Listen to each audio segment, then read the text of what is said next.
Pour la dernière photo, c'est pas une image qui m'a marqué pour une année précise, c'est une image qui m'a marqué pour les 5 dernières années parce qu'elle m'a demandé un peu plus de préparation, puis c'est un rêve que j'avais que jamais j'aurais imaginé aurait pu se réaliser, mais finalement c'est concrétisé avec un peu de planification. Donc une tanière de renard que je suivais déjà depuis plusieurs années, puis les animaux qui y résidaient étaient vraiment réguliers. Il y avait une routine qui était assez précise, je la connaissais presque par cœur, puis je savais à quelles heures il allait être présent, puis à quel moment il allait être en train de chasser ou dans la tanière et donc pas visible pour mon appareil photo. Les pleines lunes du mois d'avril sont toujours vraiment impressionnantes. Quand le soleil se lève, souvent la pleine lune va se coucher au même moment et puis ça fait en sorte qu'on a une lune qui est très colorée, qui va être un peu rosée. Puis comme elle est très près de la Terre à ce moment-là, elle est super rose dans le ciel, puis ça fait un point de vue qui est vraiment impressionnant. Donc mon rêve, c'était d'avoir une photo des renards en question, 1, 2, peu importe, avec la pleine lune en arrière-plan, soit en déplacement, soit assis, peu importe comment, mais je voulais avoir dans le même cadrage la pleine lune rosée avec le renard.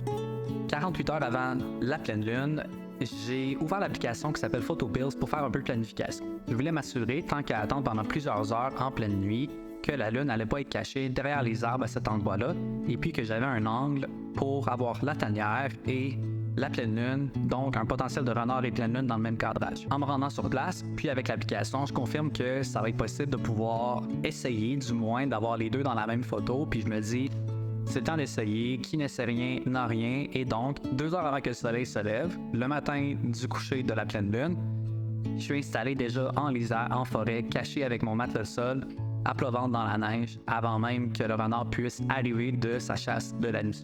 Le temps file tranquillement, je vois la lune descendre, puis je me dis, OK, là, il commence à être temps qu'il arrive dans le coin pour que j'essaie de faire les photos, parce que sinon, je vais rater mon occasion. Il doit rester à peu près 15 minutes avant que la lune se couche. Et là, à ma plus grande surprise, le renard n'arrive pas à sa chasse de nuit, il sort de la tanière. Puis jamais j'aurais imaginé qu'il était à l'intérieur de la tanière depuis tout ce temps. Puis lui, ça a pris une fraction de seconde, il m'a senti / repéré tout de suite. À ma grande déception, il part à la grande course, puis je me dis, merde, JC, tu viens de rater ton occasion de pouvoir avoir la photo, puis tu lui as fait peur en plus. Je décide d'attendre quand même. J'attends 5-7 minutes, puis finalement le renard revient vers la tanière. Puis il passe à l'endroit exact où j'avais une vue dégagée vers la pleine lune qui était vraiment en train de se coucher. Puis je me dis, il risque de passer rapidement, il m'a encore repéré, il va passer à autre chose, fait que j'essaie de prendre des photos. J'en prends quelques-unes pendant qu'il se déplace, mais il n'est pas encore dans le même cadrage que la pleine lune.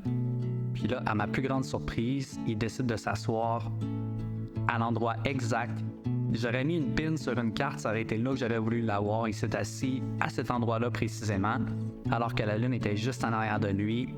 Puis là, j'ai pas raté ma deuxième chance, j'ai pris une série de photos, j'ai essayé de faire une vidéo également. Puis ces images-là, avec la planification, puis le moment qui s'est réellement concrétisé, puis le petit rêve que j'avais d'essayer d'avoir cette photo-là d'un animal, du renard, avec la lune, tout s'est comme concrétisé à ce moment précis.